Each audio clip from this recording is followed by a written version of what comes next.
Hello and welcome to Prudent IAS, one-stop solution for all the competitive exams. As mentioned in our previous video, from today we'll be discussing the editorials and that will be specifically from UPSC answer writing perspective. Usually जो editorial analysis होते हैं उसमें आपको बहुत सारा data दिया जाता है, वो एक डेढ़ घंटे के होते हैं जिसमें आधे बच्चे बोर हो जाते हैं. हम कोशिश करेंगे इसको समझें, इस टॉपिक को, इस इशू को, एडिटोरियल भी कवर हो जाए, उसके साथ साथ हमें समझ आए कि किस तरह से इससे हम एक मेंस आंसर लिख सकते हैं. आज जिस बिगिनिंग है तो बेसिक एक छोटा सा एडिटोरियल हमने उठाया है. With time we will move towards the lengthy editorials. This editorial is taken from the Hindu, page 8, dated 16th June. Let's quickly begin. Fire on waters. India's maritime firefighting capabilities are standing up to the test. Now, this article is clearly about the maritime. ये पढ़ते ही सबसे पहले दिमाग की बत्ती जलनी है. क्यों? क्योंकि हमारी कोस्टलाइन कितनी है? 7500 किलोमीटर. हमारे पास कौन सा दो सी है majorly? Arabian and Bay of Bengal. एक बेसिक आइडिया कोस्टलाइन के बारे में. अब जस्ट इमेजिन 7500 किलोमीटर, इतनी वास्ट कोस्ट लाइन है. कितना जरूरी है इंडिया को मैरीटाइम सिक्योरिटी के लिए, यहाँ पे पीस भी होनी चाहिए ना, एवरीथिंग. इसी के बारे में ऑथर ने आर्टिकल लिखा है. हम इस आर्टिकल को पढ़ेंगे, समझेंगे भी और साथ साथ पॉइंट्स भी नोट डाउन करेंगे. The Indian coast needs to be protected against 3 types of major peace time maritime accidents involving merchant ships. तो सीधे सीधे ऑथर ने हमें 3 टाइप्स बता दिए हैं. अब ये टाइप्स को हम एक आंसर राइटिंग में कैसे लिख सकते हैं? That for example potential hazards या की हैजार्ड्स, राइट. सबसे पहला sinking of the merchant ships. तो सबसे पहले सिंकिंग ऑफ शिप्स. अब मर्चेंट शिप्स, यूजुअली जो मर्चेंट व्हीकल्स होते हैं, आपने न्यूज में पढ़ा होगा, उनके आगे एमवी लगा होता है. एमवी यानी कि मर्चेंट व्हीकल्स. ये क्या करते हैं? यहां से हमारा ट्रेड होता है, इनमें कार्गो, कंटेनर्स, मतलब सारा सामान रखा होता है जो भी हमें एक्सपोर्ट करना है. ये शिप्स के थ्रू ही जाता है. आपको पता है अप्रोक्सीमेटली 90% जो इंडिया का ट्रेड है ये शिप्स से होता है, सी रूट से होता है. अब ये कुछ बेसिक सी चीजें हैं जो आप नोट कर सकते हैं, कहीं से पढ़ सकते हैं, और जैसे ही आप ये आर्टिकल पढ़े ना, आपको ये सारी चीजें याद आने लगे. इसके साथ साथ एक और चीज क्या याद आ सकती है? अब हम थोड़ा कॉन्स्टिट्यूशन के पॉइंट ऑफ व्यू से सोचे. अच्छा, आर्टिकल 48A भी है जो कहता है प्रोटेक्शन ऑफ एनवायरमेंट. ठीक है, अब हम आगे पढ़ेंगे एनवायरमेंट का, अब तब ये चीज याद कर सकते हैं या स्टार्टिंग में. तो हमारे पास 4-5 पॉइंट्स हैं इंट्रो के लिए, अभी हम और भी देखेंगे. सबसे पहला हो गया sinking of ships. Let's read the article. Causing the loss of cargo, disruption of maritime traffic and environmental damage. ठीक है. Fire on board merchant vehicles. अब सेकंड इसमें क्या बताया इन्होंने? फायर आउटब्रेक,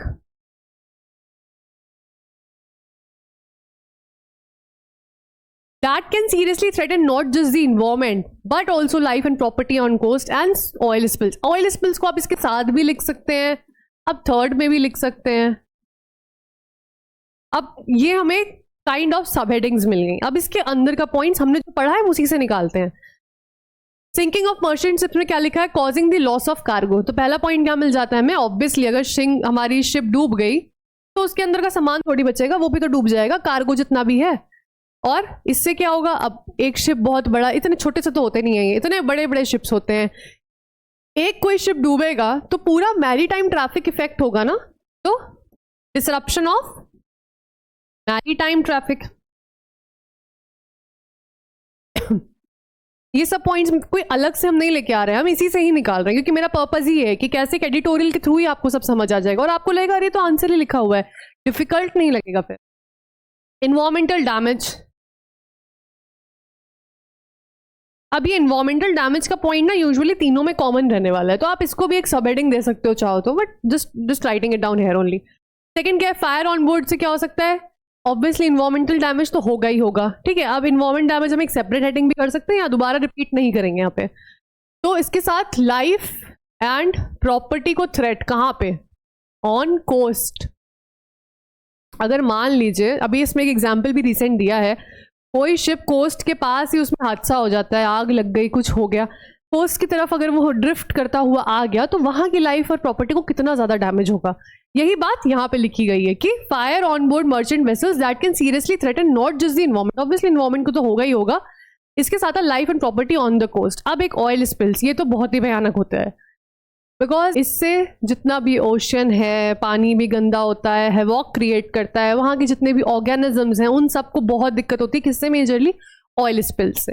ये अभी हमने एक बेसिक सी चीज पढ़ ली है, हम आगे इसके चलते हैं क्या लिखा है। The recent fire on board MV Van Hai 503, यहाँ पे इन्होंने तुरंत ही एक एग्जाम्पल बता दिया है। That started with explosions when ship was 44 nautical miles away from the coast, that is Azhikal coast in Kannur Kerala on June 9th। अब यहाँ पे हमें क्या याद, देखिए इतनी ट्रिवियल डिटेल्स याद नहीं रहने वाली हैं, बेसिक इतना याद कर सकते हैं कि कोई एक शिप था, केरला तरफ कोस्ट पे आ रहा था और उसमें एक्सप्लोजन हो गया था। ठीक है, अगर फैक्ट होल्डिंग कैपेसिटी बहुत अच्छी है तो आप MV Van Hai 503 को रट लीजिए।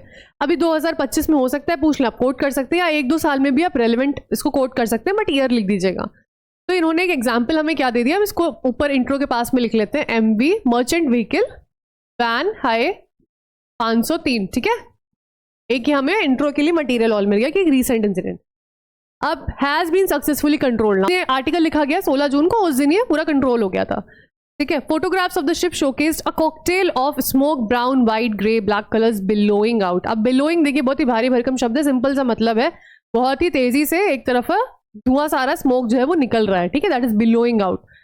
अगर याद रहे ऐसे वर्ड्स, आप एडिटोरियल से कुछ ऐसे वर्ड्स को लिख के नोट कर पा रहे हैं, वेल एंड गुड, वरना कोई सिंपल लैंग्वेज में भी लिख लीजिएगा, बस ग्रामेटिकल एरर्स नहीं होने चाहिए।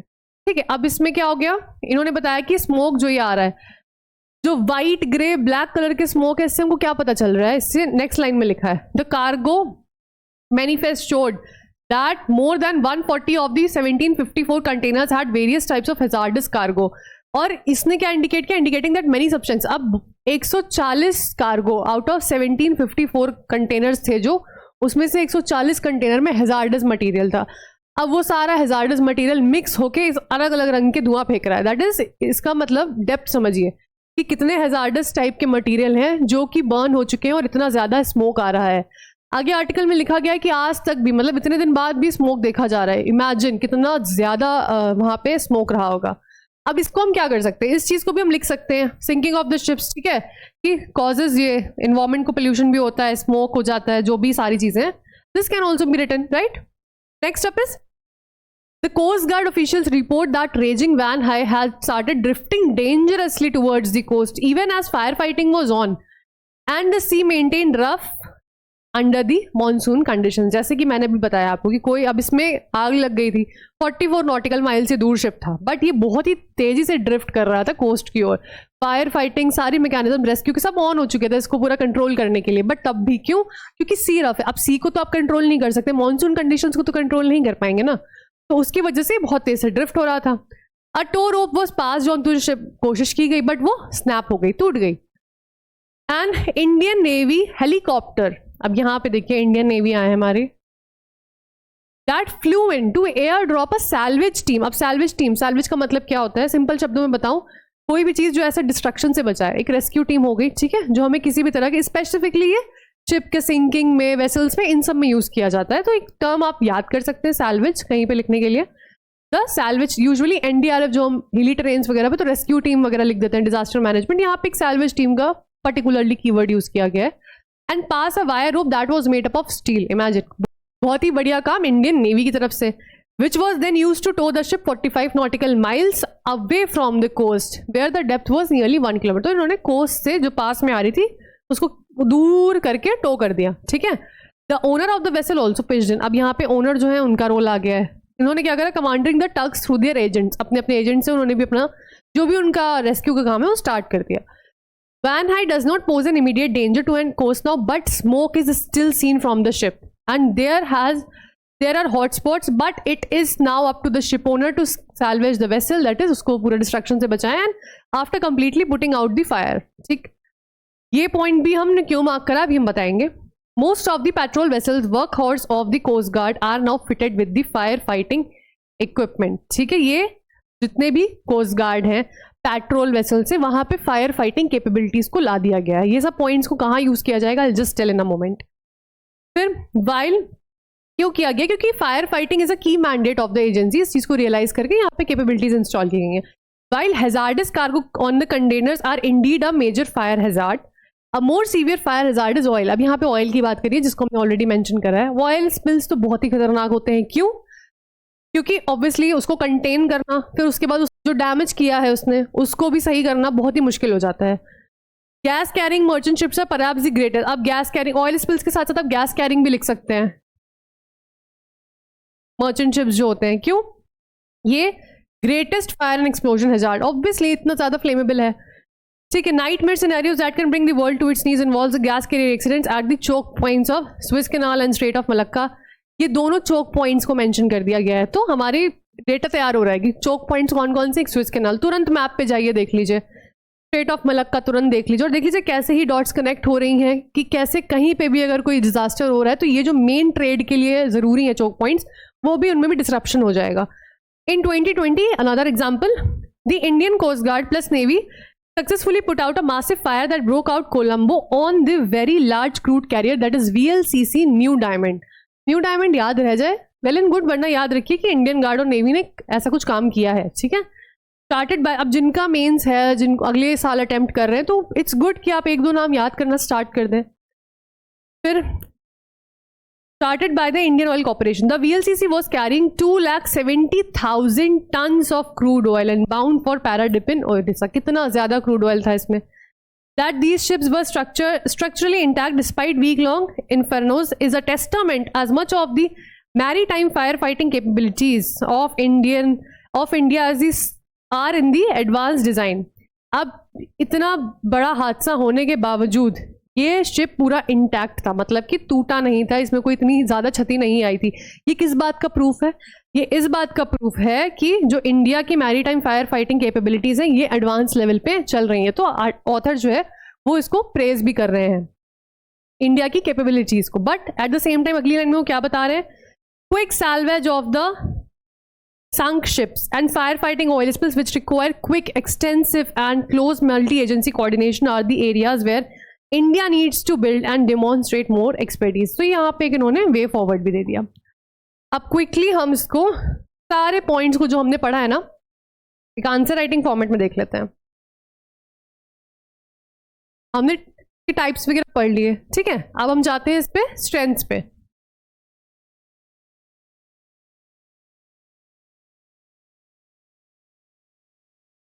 सबसे पहली स्ट्रेंथ क्या है हमारी? हमने यहाँ पे लिखा था जो भी पेट्रोल वेसल्स हैं और कोस्ट गार्ड हैं उनको ऑलरेडी फायर फाइटिंग कैपेबिलिटी से फिट कर दिया गया है. तो patrol vessels plus coast guard are already fitted with fire fighting capability. ठीक है. सेकेंड, हमने एक एग्जाम्पल देखा जिसमें इंडियन नेवी और इंडियन कोस्ट गार्ड ने दोनों ने मिल के बहुत ही सक्सेसफुली क्या करा था, ये VLCC न्यू डायमंड का जितना भी जो फायर एक्सप्लोजन था इसको कितना स्किलफुली टैग किया था. तो Indian navy, Indian coast guard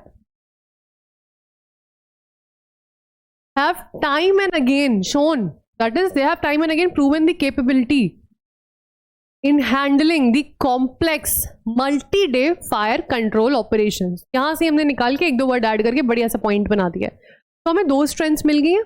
third strength की बात करें, जो अभी रिसेंट ये MV हैनवाई का हादसा हुआ था, इसमें क्या हमने पढ़ा? इंडियन नेवी ने क्या करा था, ये देखिए. इंडियन नेवी इन्होंने भाई हेलीकॉप्टर से सैल्वेज टीम को तो use of airborne for techniques for salvage team, ठीक है, एंड यूज ऑफ स्टील टोरोप. ये सारी क्या है हमारी स्ट्रेंथ्स हैं, ये सारी हमारी कैपेबिलिटीज है. कितना सक्सेसफुली, और ये सक्सेसफुल भी हुई हैं इसको कंटेन करने में. स्ट्रेंथ्स हो गई, 2-3 point, more than enough. Now we'll quickly move to the challenges या फिर एरियाज फॉर इंप्रूवमेंट. ठीक है. इसी आर्टिकल से सारा कुछ निकलेगा. कैसे निकलेगा? लास्ट की लाइन पढ़िए. इसमें लिखा है quick salvage of the sunk ships. इन्होंने वे फॉरवर्ड जो बताया उसी वे फॉरवर्ड से हम थोड़ा सा उल्टा समझते हैं. क्या हो सकता है? डिले हो सकता है. किस चीज में? Delay in multi agency coordination. यहां पे क्या लिखा गया है पढ़िए. Quick salvage of sunk ships and fighting oil spills, एक ऑयल स्पिल्स का पॉइंट भी अभी हम लिखेंगे, which require quick and extensive close multi agency coordination. तो हमें डिले है अभी, ये चैलेंजेस हैं, यहाँ पे एरिया फॉर इंप्रूवमेंट है।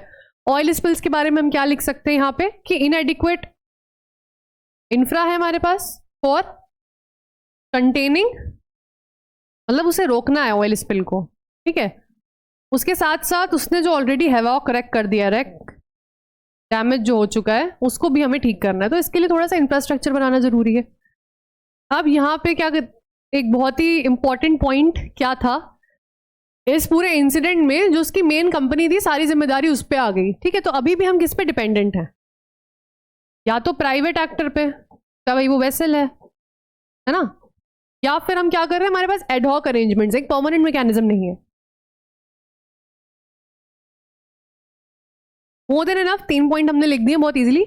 एरिया इसी एक आर्टिकल से हम कैसे आंसर बिल्डअप कर रहे हैं, प्लीज आप इसको देखते जाइए एंड ट्रस्ट मी, जब ये पूरा 8-10 वीडियो खत्म होंगे ना, आपको बहुत आसान लगेगा एडिटोरियल्स को पढ़ना। नाउ नेक्स्ट अप इज, एक हमने इंट्रो देखा, हमने उसके बाद हैजार्ड्स देखे, पोटेंशियल स्ट्रेंथ्स देखी, चैलेंजेस देखे, क्योंकि हमें प्रेज भी करने का पूछ सकते हैं। अब हम देखेंगे एक वे फॉरवर्ड। लॉन्ग आंसर आ गया तो क्या करेंगे, कोई ऐसे में हमें कहीं कोट करना पड़ गया, क्या करेंगे, वे फॉरवर्ड तो चाहिए ना। सबसे पहला क्या हो सकता है, हमने देखिए चैलेंज, मैंने हमेशा बताया चैलेंज पढ़ो, उसी से निकाल के वे फॉरवर्ड उसके बता दो। डिले हो रहा है तो हमें क्या कर सकते हैं, एक इंटीग्रेटेड मैरीटाइम ग्रिड बना लें, है ना, जिसमें क्या क्या हो सकता है, navy, DG shipping, ministry of environment, private port, इन सबको रियल टाइम कोऑर्डिनेशन होना चाहिए, ताकि कोई भी डिजास्टर हो तो फटाफट उसे आप टैकल कर सको, ठीक है। अब हमें पता चला इस कार्गो में 1750 में से 140 हजार्डस कंटेनर थे, तो मैंडेटरी हजार्ड का डिस्क्लोजर होना चाहिए।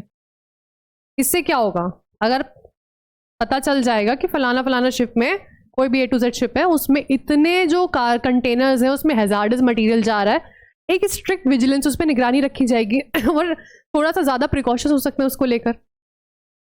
नेक्स्ट हमने क्या देखा, हमारे पास भाई इंफ्रास्ट्रक्चर नहीं है ऑयल स्पिल के लिए, तो स्ट्रेंथन कर लीजिए, strengthen fire and oil spill response team. Specially कहाँ कर सकते हैं हम, अपना साउथ ईस्ट, ये सारा जितना भी हमारा एरिया है ना, मैरीटाइम जो रीजन है उसमें कर सकते हैं हम, ठीक है।